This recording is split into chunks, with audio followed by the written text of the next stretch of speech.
perkataan sahaja. Keterangan, dengan menyebutkan dua perkataan seerti dalam sesuatu ayat, akan terhasil suatu mafhum tersendiri. Ia tidak akan tercapai dengan hanya menyebutkan salah satu daripadanya sahaja. Paling tidak, ia memberi semacam kekuatan kepada sesuatu perkara yang disampaikan. Jadi kita boleh lihat contoh-contohnya di bawah ini. Baca. قال إنما أشكو بثي وحزني إلى الله وأعلم من الله ما لا تعلمون. Bermaksud, Nabi Ya'qub menjawab, sesungguhnya aku hanyalah mengadukan kesedihan dan duka citaku kepada Allah, dan aku mengetahui, yakni dengan perantaraan wahyu dari Allah, apa yang kamu tidak mengetahuinya. Surah Yusuf ayat 86. Perkataan bathi dan huzni adalah dua perkataan seerti, yakni sinonim. Penggunaan dua perkataan yang sama atau lebih kurang sama ertinya oleh Nabi Ya'qub dalam ayat ini lebih menguatkan lagi ekspresi jiwanya. Jadi bathi dan huzni. Kalau dia kata innama ashku bathi ila Allah, atau dia kata innama ashku huzni ila Allah, tidak sekuat dengan dua-dua tu. Tentu sekali dua perkataan itu ada sedikit sebanyaknya perbezaan maknanya. Jadi kalau sebut dua-dua tu dia memberi lebih kuatlah, lebih merangkumi berbanding kalau disebutkan satu sahaja. Jadi dua perkataan ini adalah sinonim ataupun mutaradif. Mutaradif, dua perkataan yang sama artinya atau lebih kurang sama. Lebih kurang sama.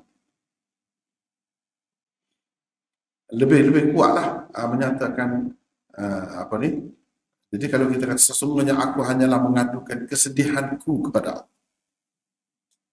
Kalau sebut satu saja. Atau sesungguhnya aku hanyalah mengadukan duka citaku kepada Allah. Kalau kata begitu, kan duka cita dengan kesedihan itu lebih kurang makna dia. Tapi kalau gunakan kedua-dua itu lebih menguatkan lagi. Dan ia banyak digunakan di dalam Al-Quran. Kita pernah ada bertemu ayat ni, tapi digunakan untuk kaedah lain. Jadi sesuatu ayat Al-Quran itu kadang-kadang ia hanya tidak melibatkan satu kaedah sahaja. Beberapa kaedah boleh berlaku pada sesuatu ayat. Baik, baca lagi. وكأي من نبي قاتل معه ربيون كثير فما وهنوا لما أصابهم في سبيل الله وما ضعفوا وما استكانوا والله يحب الصابرين. Bermaksud, dan berapa banyak dari nabi-nabi dahulu telah berperang dengan disertai oleh ramai orang-orang yang taat kepada Allah. Mereka tidak menjadi lemah, yakni semangat, kerana bencana yang menimpa mereka di jalan, yakni agama Allah. Tidak lesu dan tidak pula tunduk kepada musuh. Dan ingatlah, Allah mengasihi orang-orang yang sabar. Surah Ali Imran ayat 146. Perkataan wahanu dan dha'ufu adalah dua perkataan sinonim atau lebih kurang sama artinya. Kedua-dua perkataan tersebut diguna di dalam ayat ini dengan tujuan menafikan segala bentuk kelemahan pada pejuang-pejuang agama Islam dahulu yang telah berjuang bersama nabi-nabi mereka masing-masing. Tiada pada mereka lemah semangat. Tiada juga pada mereka lemah tenaga. Segala-gala kelemahan dinafikan daripada mereka. Erti ini tidak akan diperolehi jika satu sahaja daripada dua perkataan itu digunakan. Jadi kalau dalam ayat ni wahanu, fama wahanu dan dha'ufu, dua perkataan yang sama makna. Kalau dalam bahasa Melayu pun ada kan. Melayu ni yang sama arti. Lemah, lesu, letih dan sebagainya. Dekat-dekat tu. Dekat-dekat. Nampak, tengok, melihat. Misalnya, kita kata. Nanti ada beberapa perkataan yang mutaradif. Ada kalanya digunakan dua perkataan yang berlawan. Celik, buta. Kaya, miskin. Lawan. Ini sama artinya atau lebih kurang sama erti. Jadi apa faedahnya guna dua-dua begini? Faedahnya ialah nak menafikan segala bentuk kelemahan. Segala bentuk kelemahan tidak ada pada mereka. Kuat betul lah semangatnya, kuat betul lah tenaganya. Pejuang-pejuang Islam dahulu, itulah ceritanya. Yang berjuang bersama-sama Nabi ni, begitu keadaannya. Itu nak cerita. Baik, baca lagi. ومن يعمل من الصالحات وهو مؤمن فلا يخاف ظلما ولا هضما. Bermaksud, dan sesiapa yang mengerjakan apa-apa amal soleh sedang ia beriman, maka tidaklah ia berasa takut dianiaya atau dikurangkan sedikit pun haknya, yakni pahalanya. Surah Taha ayat 112. Perkataan zulman dan hadma adalah dua perkataan yang lebih kurang sama ertinya, tetapi erti yang ditunjuki ayat di atas tidak akan diperolehi dengan disebutkan salah satu daripadanya sahaja. Sama juga. Kalau sebut satu saja, dia tidak sekuat itu. Tidak sekuat itu. Maka tidaklah ia berasa takut dianiaya atau dikurangkan sedikit pun haknya.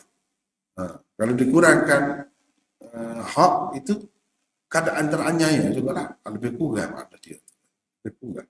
Tapi kalau sebut dua-dua tu, maknanya langsung tidak dianiaya. Langsung tidak ada penganiayaan terhadapnya.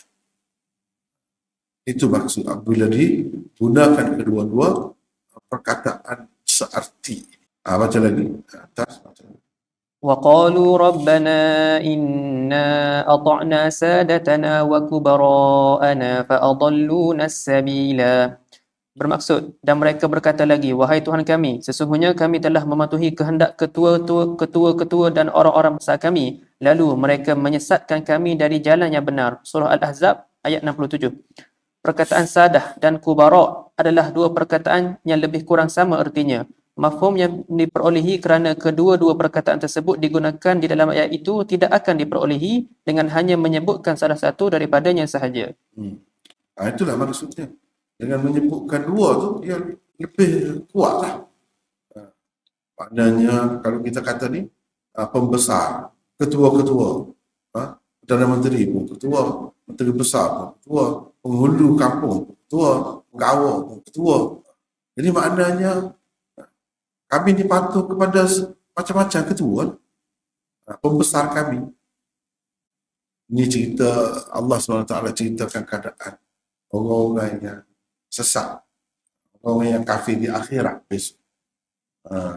Dia mengadu kepada Allah SWT. Yang kami jadi begini ni sebab kami ikut ketua-ketua lah, ikut pembesar-pembesar kami itu. Sebab itulah kami ni. Jadi kira-kiranya dia nak minta kurang lah, azab ataupun hukuman itu. Sebab mereka itulah yang menyebabkan kami sesat, mereka itulah yang menyesatkan kami.